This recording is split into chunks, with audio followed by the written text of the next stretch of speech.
for Heavy.com, and welcome to my YouTube channel, youtube.com/BoyGreen25 here on a Mock Draft Monday. Before we go any further, you got to check out the merch. Zach Wilson is good. Got to give a shout out to the fine folks at, ZachWilsonIsGood.com for sending this in, so make sure you get your shirt, ZachWilsonIsGood.com. Now, let's get into a Mock Draft Monday here on the show, and we've got a fantastic guest, a guest that joined us last year, and he joined us post-draft. And we'll talk a little bit about that in a second, but let's bring him in, the man, the myth, the legend. This is Jon Ledyard, who you can follow him on Twitter at Ledyard NFL Draft, and does draft work for, of course, PewterReport.com. Let's bring him in. What's up, Jon? Not too much, man. Great to be with you as it is every year, and good to be talking a little bit of non-Bucs draft. I'm excited about it. There you go. I know. I'm sure you've had enough of that action going on. I just have to say, Jon, as I was preparing for this interview, I said, you know what? Let me hop back in the time machine to rewatch our conversation from a year ago, and we were on a grainy Zoom call. I had a crappy camera. Look at the promotion. Look at the upgrade. We got graphic scrolling ticker, name tags, man. You know what? You joined me when we're at the bottom, man. And now you're here when we're on top. So I appreciate that, man. Just got to say that from the top. Oh, you've done some great things with it, Paul. It's been awesome to see, and it's always good to be with you and chat a little Jets before the draft. Well, let's go back in that conversation. I just said I've rewatched the interview, and Jon, you said a couple of things. As far as I'm concerned, you're royalty here on this show, pal. The crown is being placed on you. You're a couple of things. Let's jump back. This is post-draft, folks, okay? We did the whole draft came on. Jon came on the show, and I asked him about the draft. He graded it, of course. He gave it an A, by the way, for the New York Jets, for those counting at home. And here are some of the things that Jon said about this draft. Paul, you guys got five of the top five players inside my top 80. You also said that Elijah Moore was going to be a beast. Alijah Vera-Tucker, the Jets guard, was the best offensive lineman on the board. But most impressive of all, Jon, you said that this class of the Jets last year, quote, could turn the franchise around. So now we're a year later, Jon, and you look at all the things that you saw a little bit from Zach Wilson, Alijah Vera-Tucker, Elijah Moore, Michael Carter, of course, on others. What do you think of the class a year from that analysis? Some of those things you said. It looks like a game changer class. It does, and obviously it's going to come down to Zach Wilson. Of course. And your shirt says your opinion on it. I thought the only game I saw Zach Wilson play last year was against the Bucs, obviously, because I didn't watch most Jets games other than that. And let's be real, he looked awesome in that game. So I agree with your shirt. And so as long as he pans out, Paul, Elijah Moore's a stud, and once he got healthy and got his legs underneath him, it was easy to see that. I think the optimism, the excitement about him is 100% justified. Would be surprised if he is not a stud in year two, on his way to being a star in year three. I really think that highly of him. Had a first-round grade on him, was my wide receiver 4, but I'm very stingy with first-round grades. I think I only had 14 or 15 last year, and he was inside that group, so he's top that high of a player in my class. Alijah Vera-Tucker, another one with a first-round grade for me. Just a huge fan of his game, and obviously there were some revolving door to some level. He thought he'd be playing with Becton all year, and it wasn't really the case. But he's going to move positions now. That's the rumor anyway. I don't know if that's going to be great for him or not. There's no way of knowing. It's a huge risk, one I would not be taking if I were the Jets. They decided to invest money. I like Laken Tomlinson. He's a good player. We'll see if it works out for them, though. Moving Alijah Vera-Tucker, that's a huge investment for you, what you have invested in him. Especially, did they move up to get Vera-Tucker? Am I remembering that correctly? They did. They went from 23 to 14. And when you came on the show, obviously we were talking about Thor Nystrom. I still never texted him, by the way, last year for that D grade he gave the Jets, which gave you a huge reaction, like, what the hell? But that was part of the reason that he and others hated it, was because the Jets moved up and gave up picks for what was a guard. Yeah, fair if you look at it that way. I think totally fair to analyze it that way. When I look at drafts, I tend to just be like, did they get good players, and analyze it that way when I'm giving out grades anyway. Certainly the context is very important, and I do evaluate through that lens as well. But yeah, he got one of the better players in the draft, in my opinion. He looked that way, especially as the year went on. And man, I think he's going to be a really, really good player, and I hope that the position switch doesn't screw that up for him. That's the risk that the Jets are taking right now. But yeah, Michael Carter's clearly good. You can see it usually with rookie running backs. If they're good out of the gate, they usually don't fall off for their first contract. It's usually a pretty, as long as you get good O-line play in front of me, I'm probably going to be good. And Michael Carter looks like he is at that threshold of being good for a running back in the NFL, plus the receiving abilities. And I think it's going to be a great pick. So yeah, all those guys to me, like those are 3 cornerstone pieces on your offense that you can keep building around. Obviously they need Becton to be one of those guys to continue this turnaround. That is completely up in the air based on people I talked to. Year 3 is just massive year for him. If he gets to year 3 in New York, we'll see.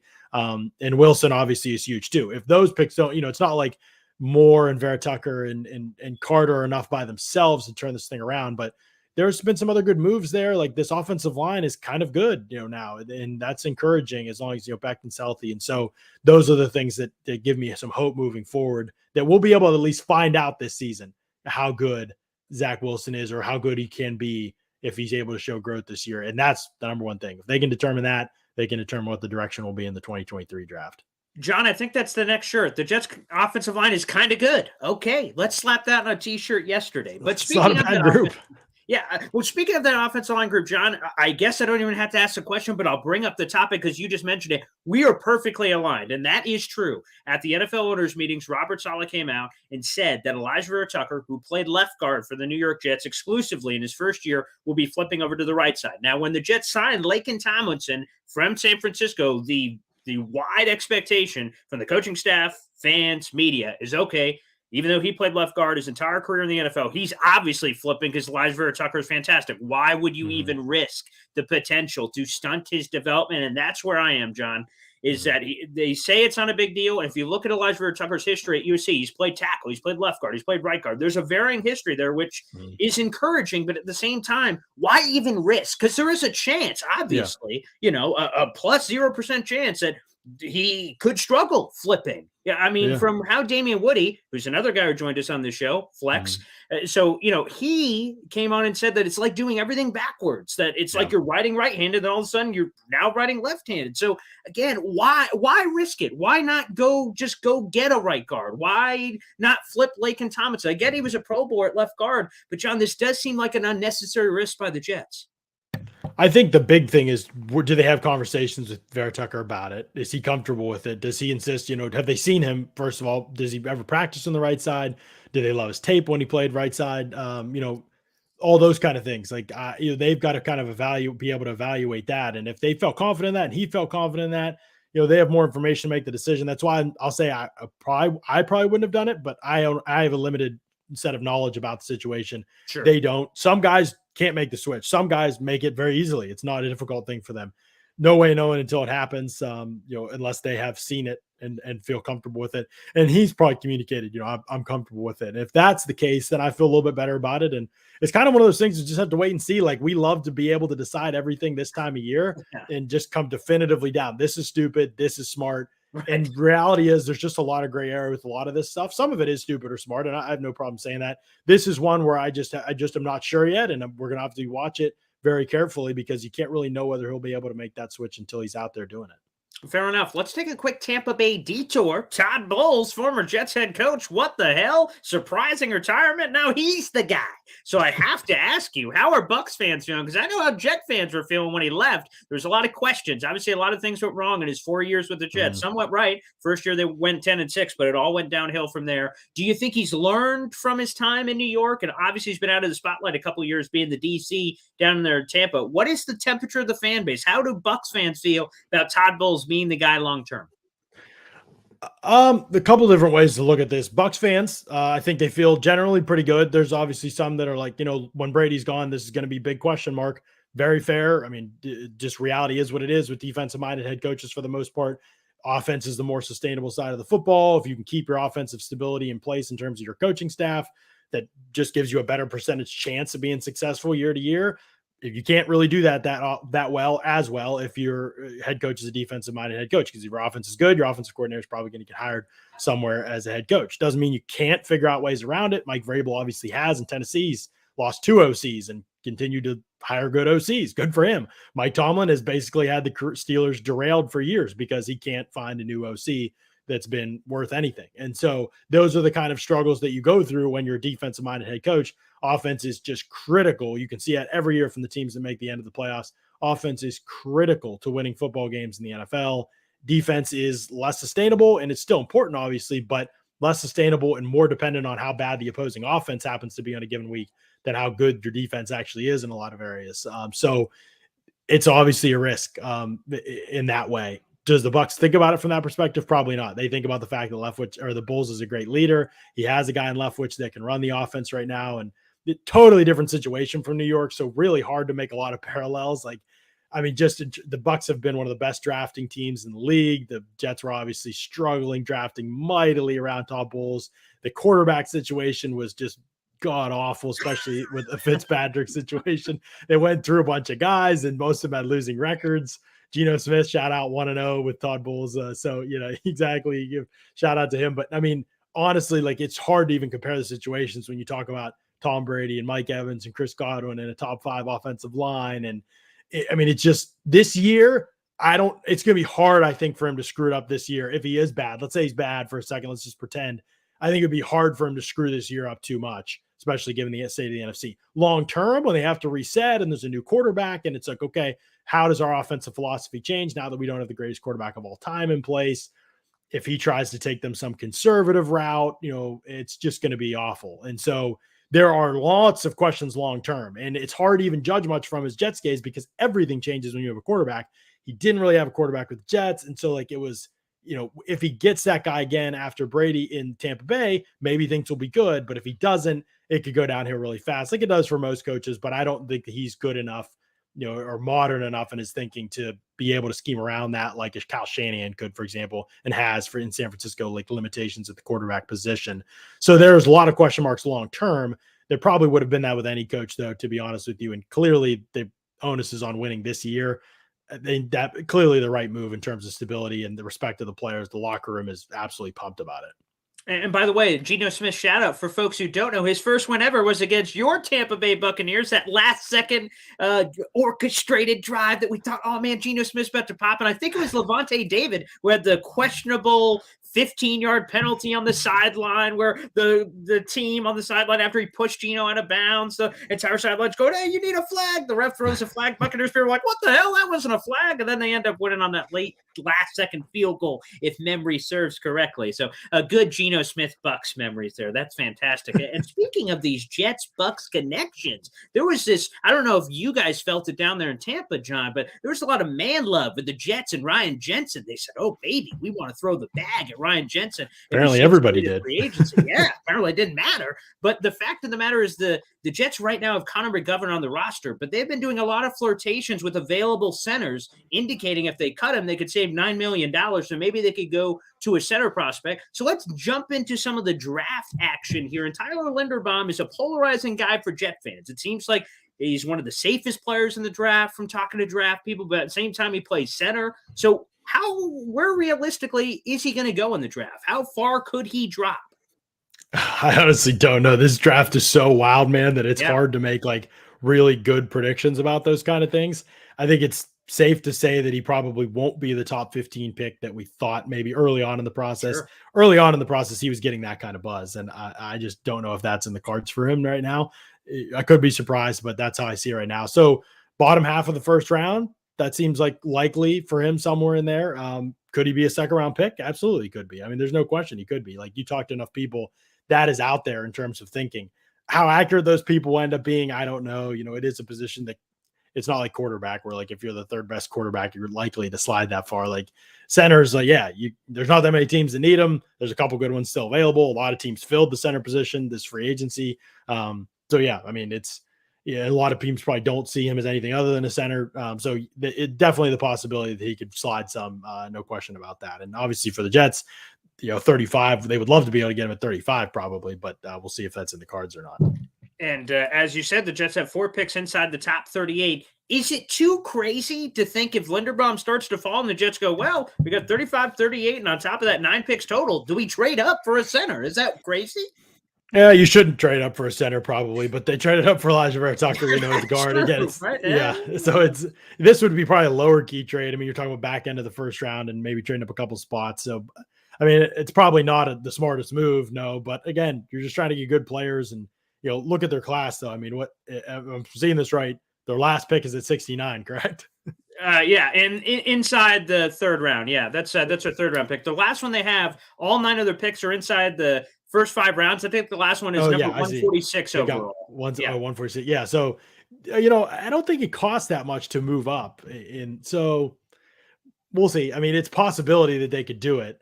It wouldn't be recommended by draft analysts probably, or people who care about the analytics of these kind of moves. You'd have to feel like Linderbaum is one of the best players in the draft to do it. Yeah, I think that there's more reasons to do it. And especially because if let's say you did it from 35, you have 38. So like you have to take all those things into consideration, in my opinion, when you're analyzing it. In a vacuum, it's probably the wrong move, but when you consider the full context, probably an understandable move, especially if they feel like, oh, we got a wide receiver at 10, we got an edge rusher at 4, we need a center, and we're feeling pretty good about this class. And then plus we still have 38 to do something, that we like. So yeah, if they had to give up, 69 or, to do that, then I think that might be worth it for them. Again, we're speaking with Jon Ledyard here on a Mock Draft Monday on the show, so make sure you stop what you're doing, hit the thumbs up button down below, and feel free to hit subscribe as well for more great Jets content. And follow Jon Ledyard there on Twitter, Ledyard NFL Draft, Blue Verified Check. Join the following family. There for John. He'd appreciate that as well. Let's get into some other areas, including the Jets stealing Jordan Whitehead from the Tampa Bay Buccaneers, but they still need another safety there, John. Is there a safety that perfectly complements what Jordan Whitehead brings to the table, whether that's early day 2, perhaps? Everyone says Kyle Hamilton as the +1 guy, but there are other safeties in this class from what I understand. So are there any safeties early in day 2 that would make sense that maybe complement what Jordan Whitehead brings to the table? Well, first of all, I need you to tell me what's happening with my boy Ashton Davis and why they have screwed him up. It's not Ashton Davis's fault. I know it isn't because he's a baller. What is happening? I know, he's so athletic. And me and Connor loved him. I was talking with Connor a couple weeks ago on the show, and we just love him. He's this athletic piece of clay, but for whatever reason, and he apparently can pick off Tua anytime he wants. So he had 2 or 3 picks in that game, but it just, for some reason, it hasn't clicked, and it's unfortunate because I loved the draft pick. I said, oh, look at this talented piece of clay. Imagine what they're going to do with this kid, but it just hasn't hit, and there's some people that think he may not even make the roster, which is sad. Wow, that's egg on my face because I absolutely loved him. I had a first-round grade on him, and like I said, I only had probably 13 that year. He was the last one of my first-round grades. I absolutely loved his tape, and man, I've been pretty good with safeties too, so that one surprises me. Maybe it'll happen in his second team for whatever reason. He really seemed like the real deal on tape. That's disappointing because hypothetically, he would be a perfect safety to pair with Jordan Whitehead because free safety, middle of the field guy. Jordan Whitehead has very much had his best football in the box around the line of scrimmage. He's very physical, elite run defender, very good tackler for the most part when he's not trying to kill people when he wraps up. He's kind of everything you want in terms of an enforcer, physical dude. He's small. I mean, he'll blow you away when you get in the locker room and see how small he is. He's not that big of a dude, but puts the pads on and you watch him hit and you're like, wow, a difference maker in that way, physical mentality and all of that. So I love the addition for the Jets. I love that they didn't overpay for him. Bucs were kind of in a position where probably financially was a smart decision for them to let him walk. It's kind of a win-win for everybody, I think. Where he is just kind of limited coverage. You're not going to want him single high very often. You have to kind of shelter his role a little bit. You probably don't want him matched up in man coverage against really good slots and things like that as well. That's where you could get into trouble with him a little bit. So you have to factor those limitations for him a little bit when you're pairing him with somebody. And I think that's what ultimately drove the Bucs to be like, we love what he brings, but he just doesn't bring enough versatility, at the end of the day, for us to really want to value him and re-sign him and put any money toward him. And so that's where I think the Jets swooped in and got him. Now it's about who can you pair with him? Yeah, Kyle Hamilton could do some things, but probably unless they could draft him early, I guess. There's talk now he'll be there around 10. That could be a possibility. I would totally roll it out for sure. The other possibility is that you go another direction later. Jaquan Brisker is much more of a Jordan Whitehead type of player. I would not consider them great fits. Now, Brisker has said he thinks he's a free safety. Okay, maybe. He did it a little bit. I don't see it when I watch him. He is a good athlete, though, so maybe it's in the cards for him. He has done much better as a player that would be used like Jordan Whitehead. So I don't necessarily see that one. And then the other one is Lewis Cine, probably from Georgia, who I think is a really, really good player. And I actually think he's probably going to be gone before those picks in the 30s would be my guess. I just think he's a good player, tested like an elite athlete, impressive on the mic, played at Georgia, had a great final season. He's matched up in the slot, plays man coverage. I don't know if he's a true free safety, though, and that's where this gets tricky for the Jets. Cine and Brisker, they're good players. Even Hamilton, good player, but there's not a lot of there's not a Marcus Williams type of player in this class where you're single high guy all day. Like he'll allow me to play certain defensive structures just because the one thing he does really well. So you're probably going to end up asking a lot of Whitehead and two high shells and things like that. And they need to probably look at what else is out there in terms of being able to add safeties. But those types, go pretty quickly. And in this draft, you look at a guy like Kirby Joseph and you think, oh, okay, maybe. But man, he won't tackle at all. He's like the anti-Jordan Whitehead. They're like polar opposite players, to be honest with you. Just not physical, doesn't read out the run at all. Like you'd have to have a great group in front of him protecting him because he's going to be an absolute liability in run defense and tackling. He has some ball skills and he has some range. Don't know if we've seen him run yet. I can't remember now. Yeah. But he could be an option as a single high guy later in the draft, I guess. Well, let's bring up a player that is one of my favorites in the draft, but apparently he's more of a favorite for you than me. Treylon Burks, the wide receiver at Arkansas. And if people take it a gander at old Jon Ledyard's rankings that recently came out, again, Ledyard NFL draft people, I already told you to follow. I can't click the button for you, so make sure you do it.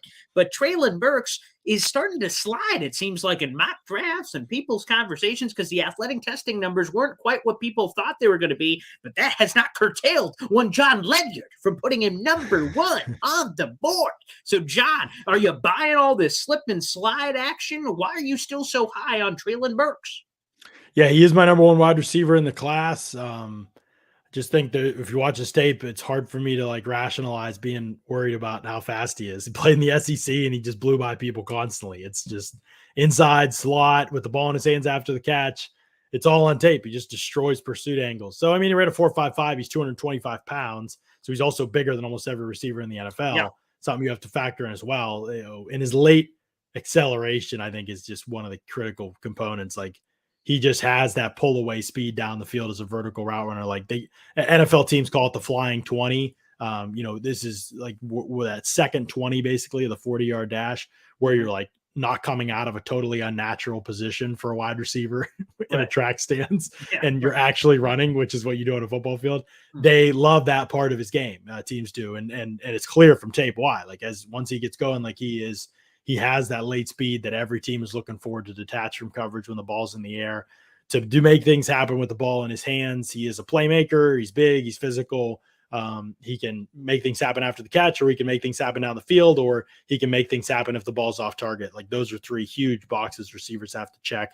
He checks them. He's got to get better as a blocker. He's got to get better as a route runner. Certainly things he needs to work on. I do not think, even though he's my number one wideout in this class, I do not see him as a Jamar Chase. Jamar Chase to me was an instant game changer, elite type of prospect, special type of prospect. Burks is my only wide receiver with a first-round grade. I've said to you, I'm very stingy with first-round grades. He has a late first-round grade for me, although in this class, that probably means he'll be in my top 10 players because I don't think much of this class in general. In terms of elite blue-chip players, like there's a lot of depth. I don't think there's a lot of blue-chip players in this class. I don't see him necessarily in that category, but to me, he is better on tape than any of these other guys. And his testing wasn't great, but like if there's plenty of comps available to him of good NFL players that tested like him that have worse tape than him that end up being good players. Like, so there was nothing troublesome enough in his testing, especially when you look at his college production. Okay, this guy produced from a young age. He produced in the SEC. I think some of it's being overblown. And actually, I think people for generally have done a pretty good job of saying, okay, like his testing wasn't elite like we maybe thought it would be, where he sees wide receiver one in the minds of everybody just with his testing. But it was clearly good enough. And then when you couple it with his tape and his production, some of those concerns start to go out the window a little bit. Let's stay at wide receiver. This is a player that every week they're like, oh, Paul, ask the weekly guest about this guy. I'm like, okay, I'll ask him. Christian Watson. Okay, when I see him, I see what everyone's talking about with all the crazy testing numbers. They say, oh, man, this guy, look at all these different things. He seems like one of the most difficult evaluations of any prospect in this class. What do you make of Christian Watson? Yeah, he's extremely difficult. It's not his fault. It's just the reality of he went to North Dakota State, power run, this like run heavy approach for the offense.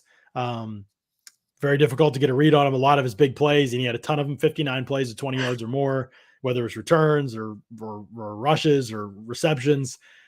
Just a crazy career. He just hit 800 yards this past year. That was his biggest year in terms of production, but his average yards per catch for his career, like over 20 yards per catch.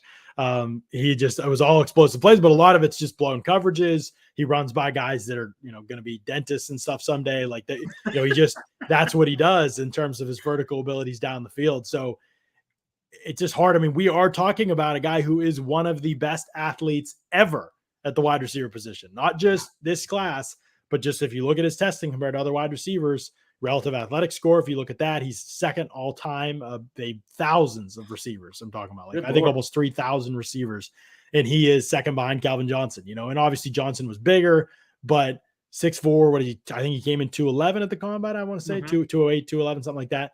Like, okay, this is a guy that's clearly got great size. He can probably fill out even more if you need him to, but he just flies. Easy mover. He's acceleration, speed, leaping ability. It's instantly, you could see at the Senior Bowl. This is what gives me the most hope. His tape is fine. It's hard to determine a lot. He drops too many passes. He only runs 2 routes. Like I said, he's playing bad athletes and blown coverages, and he gets wide open play action touchdowns off of those, and he gets end arounds and he breaks them for touchdowns, and just hard to get a great feel for like how technically talented he is at the position. But then at the Senior Bowl, there were still technique questions. You did see some good things in terms of trying to run the full route tree and get separation. But more than anything, it took like a half hour of the first practice. And I was actually watching O-line, and Casey Hudson, one of my colleagues at Pewter Report, she texted me and was like, do you know anything about Christian Watson? She was watching wideouts that day. Yeah. And I was like, I don't really know much about him. I was coming in off the season. I didn't know much about any of them at this point. And nobody was talking about him. Nobody had him as the best wide receiver in Mobile. It was Romeo Doubs and Jalen Tolbert and Khalil Shakur and all these guys were like being talked about. I didn't see anybody talk about Christian Watson. I was reading everything going up, and he goes out. I mean, she's like, he's the best wide receiver here. And I like watched the next day, and I was like, oh my God, he's the best wide receiver here. It's not even close. Like and I fully believe that. There's still questions about him going to the NFL. It is a very mental, technical position. As much as we like to get excited about athleticism always helps, but it's more like something you have to have. It's more like something that like there's a threshold for it, basically, that you have to pass. It's more of an eliminator than it is a qualifier. And so you have to be careful of that when you're analyzing him and getting excited about him. Ceiling is probably best wide receiver in this class. Floor is like Mac Hollins, something like that, where like you're a wide receiver 4, you're a special teamer, you're a gadget play guy, you catch a couple vertical balls a year, you take a couple end arounds a year, you don't really play more than 10 snaps a game, and that's just kind of what it is. So big variance, probably not an out of the league guy though, like some other guys maybe, because character and work ethic seem to be checking the box for him. All right, let me ask you one more player, then we'll finish off with our Jets draft action. Boye Mafe, he's one of my favorite players in this class. John, give it to me straight here. Is there any chance this guy could possibly be on the board at 35 if you squint hard enough? Oh, yeah, he could be. I mean, that's definitely a chance. There's not a lot of scenarios I roll out, though, Paul. Like, I've seen too many crazy things happen in the draft. Nobody thought, Deebo Samuel, A.J. Brown, and DK Metcalf all being available in the second round. Like, just absolutely crazy. You know what I mean? Like, no one we see things every year that don't make any sense. And so, I won't rule much out. I don't think that one's even that much of a stretch, though. I mean, he's projected somewhere in the late 20s right now, probably. So if he doesn't go there, and look, there, the situation has changed in the late 20s. Packers and Chiefs are back there. They need wideouts. Like, it could be a totally different structure to the end of the first round than we've been seeing in mocks up till last week or whenever those guys were traded. So that could change a lot of things. Mafe, oh man, I love his tape too. I think he's a really fun player. They didn't even use him that well, to be honest. Like, they kind of had him playing a square stance a lot of the time. But when you talk about burst off the ball and acceleration, when he's allowed to go, maintain speed up the arc, those are two big ones you got to check. He can bend for a big guy. The speed to power's there. You just got to put it all together. Like, honestly, like it's there for him, especially playing at a better position in the NFL. He's an elite athlete. His character, I talked to him in Senior Bowl, was really impressed by him. You hear great things about his character. The Bucs could be a team that target him. So maybe they're a team at 27 to watch out for. But more than anything, I think that it does seem like he could be in that range, and a player that'd be hard to argue would be a home run pick for the Jets in the early second round. All right, John, we do this for every guest that joins on the show. They're forced to be the general manager and pick for the New York Jets. So you got 4 picks in the top 38, and you can pick it however you want. And again, make sure, everyone, you send all your love and maybe hate at Ledyard NFL Draft on Twitter. So again, 4, 10, 35, and 38. You're on the clock. We'll start off with number 4 overall. The Jets have a bunch of needs, but we'll see where they go. John, where do they go at number 4? Well, who's on the board? Do I know So that? it's up to you. It's up to you to believe who, because again, as we just talked about this, I didn't even ask some of these questions because Aiden Hutchinson's we're going to run out of time. Like, right. So try to make it as realistic as possible. For instance, I'm seeing all this crap about Kayvon Thibodeau. I love Kayvon.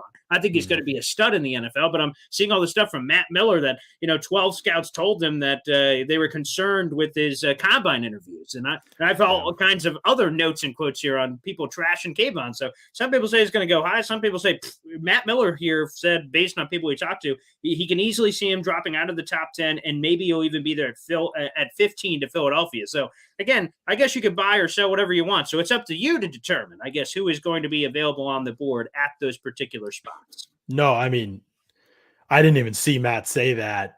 But I've heard so much stuff that I love him. I think his tape's great. I think he's more talented. He's more talented than Hutchinson, in my opinion. But I've just heard so much stuff that if I'm a team, teams have a better vantage point. I hate getting into character stuff with prospects because you never know who's reporting, what they're hearing from an agent who needs that player to fall. And, I hate getting into it because you just never know. But there's been a lot of red flags for sure. Probably more with him than most prospects I can remember. Not that he's like a terrible person, just that they don't know how committed he's going to be to his craft when he gets in the NFL. And he's not a finished product, so that is important. But in terms of talent, he'd easily be the pick at 4. There's not any question in my mind because I think there's a good chance that he's there. But let's factor in the other thing just to go another direction for now and just say, okay, he's not there. Sure. Let's say I haven't even thought about the teams ahead of him and what direction they can go. Let's just say I don't think it's unrealistic to say Evan Neal could be there.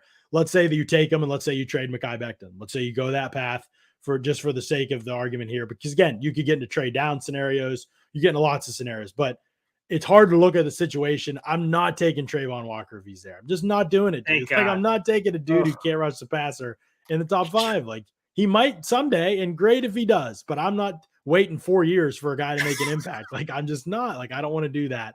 Everybody's getting hype about Rashawn Gary right now. It took him like almost his full rookie contract to get him to make an impact. Like I just don't know if I want to make that kind of investment with a guy who's further behind, to be honest, as a pass rusher than Gary was in Trayvon Walker. So I'm not really interested in him. Jermaine Johnson, I'd love to trade down and take him, but you're not going to take him at 4 probably. So, given what options and trying to keep him with the parameters of what you're doing here, I'd take a great tackle. I'd trade Mekhi Becton. I think there's enough red flags there, even from my vantage point, to say, let's trade him. Let's get another asset. That'll help us move up in the second round if we want to. We can trade that 69th pick if we need to. We can have a 3rd round pick or whatever we get for Becton still, 4th round, whatever it is.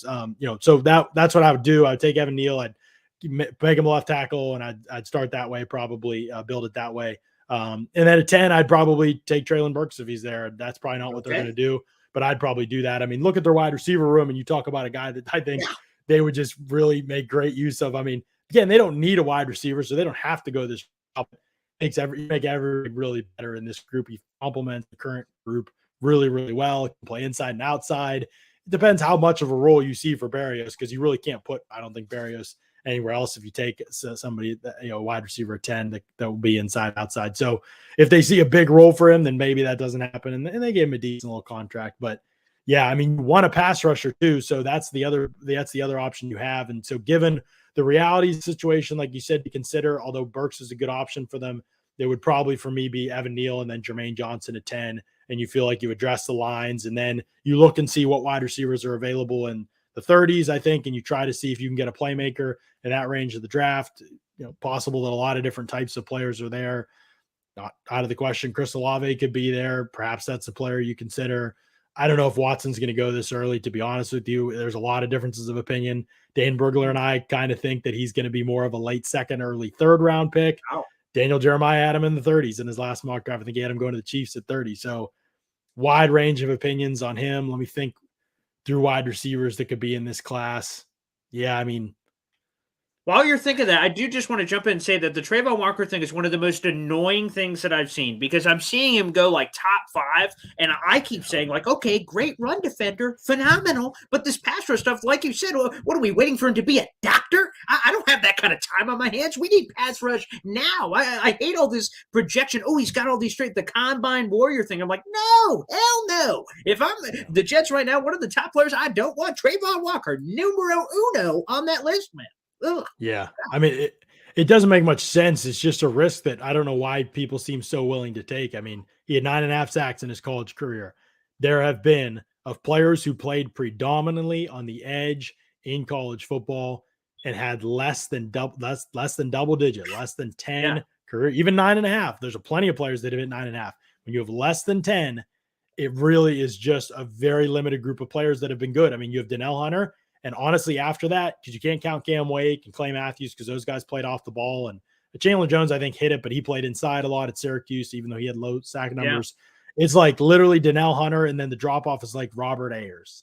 Yeah. Do you want Robert Ayers at number 4? Like, because Trayvon Walker's not going to be Donnell Hunter, in my opinion. Yeah. I just do not see that in the cards for him. He does not move like Donnell Hunter moved even. Yeah. So we will see. He could prove me totally wrong. I don't think he's like a trash player, but they're talking about him going number 1 overall. So anything I say is going to sound negative in comparison to that kind of a projection. Yeah. So let's look back at the 30s. Yeah, sure. You know, to me, this corner is like a huge, massive, unbelievable need for the Jets. And I honestly have done very little work on the cornerback class so far because I will save them for later because I don't think that honestly that the Bucs are gonna draft one. So I haven't looked a ton at it, but like, yeah, but I think that there's definitely players who could be of interest to the Jets in this range of the draft. You know, Daxton Hill is one as a nickel guy. I think could be an option for them. DJ Reed, they got a can play outside for them. Bryce Hall is obviously in the mix for them as being one of the other outside guys. And then there's questions, you know, kind of like what long-term is going to be the outlook there. Hill's a good player. He could be an option for them. You know, if they're looking for another outside guy to compete, Kyer Elam is probably going to be in this range. He's big, he's physical in a lot of ways in press coverage, just not a very good tackler. And the penalties last year, you know, can you weather that storm, I think. But they clearly need cornerback help. They need secondary help. I said this kind of earlier. I don't know if I see a safety that I just love in terms of the fit. If Lewis Seen's here, maybe you take him and you figure out fits later and you hope somebody goes into a role. And you know, Jordan Whitehead's on a 2-year contract. We're not going to act like that's going to preclude you from adding a player that's better for them long term if that's the case. But I would look at those positions probably at that point. And then linebacker is, you know, I don't know how high up it is on the board in terms of the radar, but let's face it, Saleh had some good linebackers where he was before. And typically coaches try to build the way that they built before. And you know, Mosley is getting up there, and obviously he had a ton of missed time before playing last year. And so like it's just long-term, you need to be able to find some solutions there. This is a great linebacker class. I don't know if it happens that early in the draft or not, but it's at some point they're going to need to use some of those picks. Maybe it's something you get back for Becton. But at some point they're going to need to use some of those picks to address linebacker and try and find themselves some more talent there too. John, some great conversations. Thank you so much for stopping by. And like I said, the upgraded studio here, that's fantastic. And of course, you do phenomenal work. So for those who don't know, on top of your NFL draft stuff, you also cover the Tampa Bay Buccaneers for Pewter Report. So you do both. You wear both hats. You do it well. So of course, everyone should follow you at Ledyard NFL Draft. Anything you're looking to plug or promote, John, that you can give some additional love to before you sign off? Not too much. I appreciate you having me on. Obviously, always fun to talk draft and to go back to my roots and talk about some other teams' drafts, outlooks. I enjoy that a good bit. I do draft work at pewterreport.com. So my wide receiver rankings went up there pretty recently. And, you know, those are probably still something I can keep tweeting out and sending to people. But you can look those up there at pewterreport.com. And then obviously you can follow me on Twitter at Ledyard NFL Draft. And closer to the draft, you know, the next couple of days and weeks, I'll have more positional rankings coming out. And when I release those rankings, I'll have them with grades. And then I'll also have them with kind of my thoughts about the player, just kind of my organic thoughts about them based on watching their tape. And one of the fun things is your player comps, as you tweeted out. You sick animals, you can get some player comps too, which we all I don't do that many of them. I just do them for a couple players when it seems obvious to me. I hate stretching player comps. I think if you try to give every player a comp, you end up going way off track in terms of what they are. Not every player has a comp. You got to be okay with it. Some do have a comp, and there's, you know, easier for me to make those connections, whether I'm right or wrong is, you know, we'll figure that out down the road. And I just have to say, I'm glad that you said that. And I'm probably sure your bosses are in like a minivan outside. They're about to take you for saying that publicly now that that's on the airwaves, that there's not a player comp for everyone. They're like, what are you talking about? Of course there's a player comp for everyone. That's what the fans say, of course. So I appreciate that. John, you're one of the best in the goddamn business as far as I'm concerned. Thanks for taking the time, man.